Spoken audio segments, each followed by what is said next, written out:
Hello friend, मैं हूं सतीश तिवारी और आप देख रहे हैं मेरा यूट्यूब चैनल। आज की वीडियो में मैं डिस्कस करूंगा जियो फाइबर के ऊपर। जैसा कि बहुत सारे लोगों का आज भी एक सवाल आ रहा है जियो फाइबर राउटर के लॉगिन और पासवर्ड से रिलेटेड, यानी वो राउटर के लॉगिन पासवर्ड नहीं कर पा रहे हैं। तो सबसे पहले हम देखते हैं आज का डेट क्या है। ओके, सो डेट टुडे, आज का डेट है 14 जुलाई 2024 जब मैं ये वीडियो बना रहा हूँ। ओके, आज के डेट में मैं जियो फाइबर का राउटर इस्तेमाल कर रहा हूँ। सबसे पहले आपको क्या करना है, कमांड प्रॉम्प्ट पे जाना है, आईपी कॉन्फ़िग कमांड चलाना है। यहाँ पे आपको गेटवे आईपी में जो आईपी दिखेगा ये एक्चुअल में राउटर का आईपी एड्रेस होता है 192.168.29.1। इसी आईपी एड्रेस को आपको टाइप करना है ब्राउज़र में। ब्राउज़र में जो आप टाइप करोगे इसको 192.168.29.1, जो कि आपके वाईफाई राउटर का, जो जियो फाइबर का राउटर है, उस राउटर का ये आईपी है। ये टाइप करोगे तो आपका जियो फाइबर का जो राउटर है उसका लॉगिन पैनल खुल जाएगा। आप देख सकते हो ये जियो फाइबर का लॉगिन पैनल खुल गया। यहाँ पे हम देंगे यूज़र नेम, जो कि बाय डिफ़ॉल्ट होता है जियो फाइबर राउटर का यूज़र नेम क्या होता है, एडमिन। क्या होता है, एडमिन। एंड पासवर्ड होता है जियो सेंट्रम। मैं दिखा दे रहा हूँ पासवर्ड क्या है, जियो सेंट्रम। जियो का जे कैपिटल रहेगा, हमेशा याद रखना जियो का जे कैपिटल रहेगा। तो मैं एक बार आपके सामने टाइप करता हूँ, जियो का जे कैपिटल।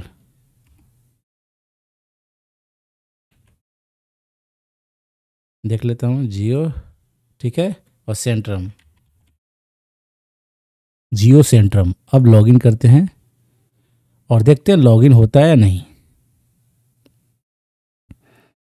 आप देख सकते हो हम लॉगिन हो चुके हैं। इसका मतलब ये यूज़र नेम, ये पासवर्ड आज भी काम करता है, 2024 में भी ये काम कर रहा है। ठीक है, मैंने अपने सिस्टम पे, बाकी मेरा जियो फाइबर राउटर है, इसके अंदर जो जो ऑप्शंस है वो तो आपको भी पता होगा।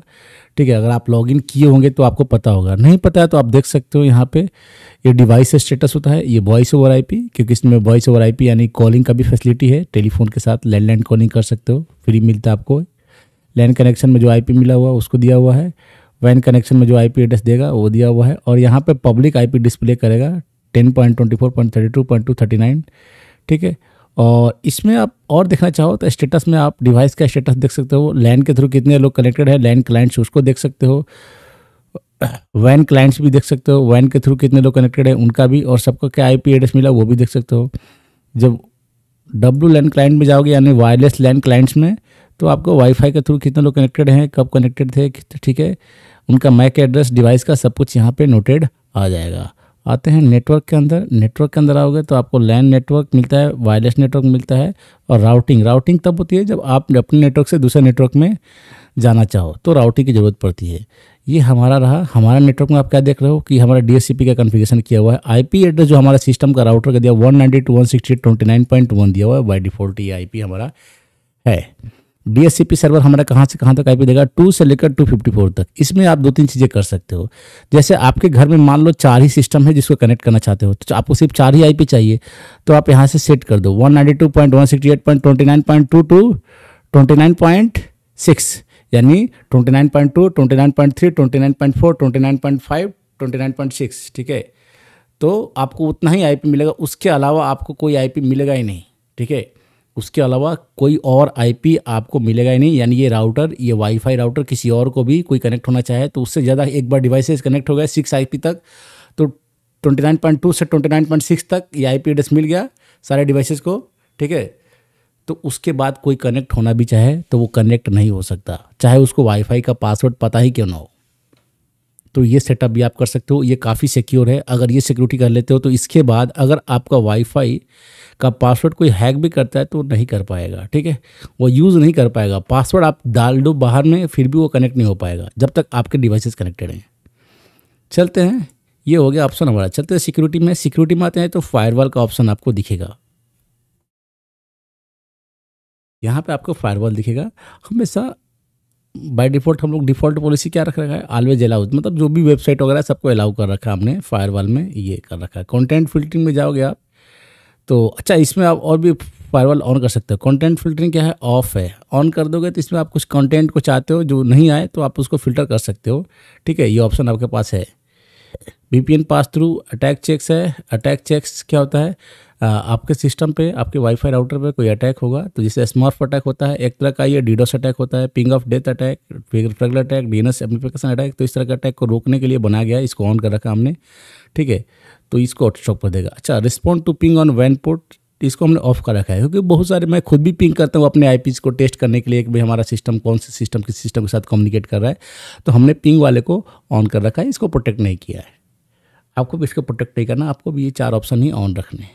आते हैं एडमिनिस्ट्रेशन में, तो इसको आप वेब मैनेजमेंट यानी वेब ब्राउज़र के थ्रू जो मैं अभी कर रहा हूँ इसके थ्रू मैनेजमेंट कर सकते हो। यूजर्स का मैनेजमेंट यानी आपके सिस्टम में यूजर्स कितने हैं वाईफाई राउटर के अंदर, तो ये सब सेटअप भी आप कर सकते हो। तो बाय डिफ़ॉल्ट एक एडमिन होता है और एक गेस्ट होता है, ठीक है। तो एडमिन और गेस्ट 2 यूजर्स होते हैं, दोनों हमारे हैं। आप चाहो तो नए यूजर भी ऐड कर सकते हो, उसको परमिशन भी दे सकते हो। इसके बाद आते हैं हम लोग एडवांस में, जिसमें आपको DMS, server settings, network administration, bandwidth profile, traffic selection, ये सब आपको ऑप्शन देखने को मिलता है। सबसे पहले हम लोग चलेंगे नेटवर्क में। कुछ ज़रूरी चीज़ें हैं इसमें, देखो ब्रिज मोड क्या हुआ, ऑफ किया हुआ है। ब्रिज मोड ऑफ, ये ऑन कब करना पड़ेगा, जब आपके पास 2 वाईफाई राउटर हैं और इस जैसे आपका घर में क्या होता है ना कि सब जगह वाईफाई राउटर का रेंज नहीं जाता, तो वहाँ पे उस केस में आप इसको ऑन कर देना और दूसरे वाईफाई राउटर के साथ इसको कनेक्ट कर देना। कनेक्शन हो सकता है, तो इससे क्या होगा, आप अपने वाईफाई राउटर का रेंज बढ़ा लोगे क्योंकि आपके पास 2 वाईफाई राउटर होंगे। एक नॉर्मल TP लिंक का कोई भी ले लो और ब्रिज मोड ऑन करके उसके साथ कनेक्शन कर दो, ठीक है। उसके साथ कनेक्शन कर दोगे, क्रॉस कनेक्शन कर दोगे तो क्या होगा कि ये वाईफाई उस वाईफाई से कनेक्ट होगा और वो वाईफाई अपने आप दूर तक रेंज दे देगा आपको, ठीक है। दोनों वाईफाई एक जगह नहीं होंगे, थोड़े थोड़े डिस्टेंस पे होंगे। तो इससे क्या होगा, आप ज़्यादा एरिया को कवर कर सकते हो ब्रिज मोड ऑन करके। ये ऑप्शन इंपॉर्टेंट ऑप्शन थे। आप लोग बहुत सारे लोग सवाल पूछ रहे थे, तो मैंने ये कुछ इंपॉर्टेंट टॉपिक को वापस कवर कर दिया। अगर कोई डाउट हो फिर भी तो आप कमेंट सेक्शन के थ्रू पूछो, कॉल नहीं करना मुझे, ठीक है। आप लोग छोटी छोटी चीज़ों के लिए कॉल कर देते हो, कॉल करने से क्या होता है मैं हमेशा रिसीव नहीं कर पाऊंगा, मैं क्लास में होता हूँ। तो आप लोग कमेंट सेक्शन में पूछ लिया करो, मैं वहाँ पर जब भी फ्री हूँगा जवाब दे दूँगा। So thank you for watching.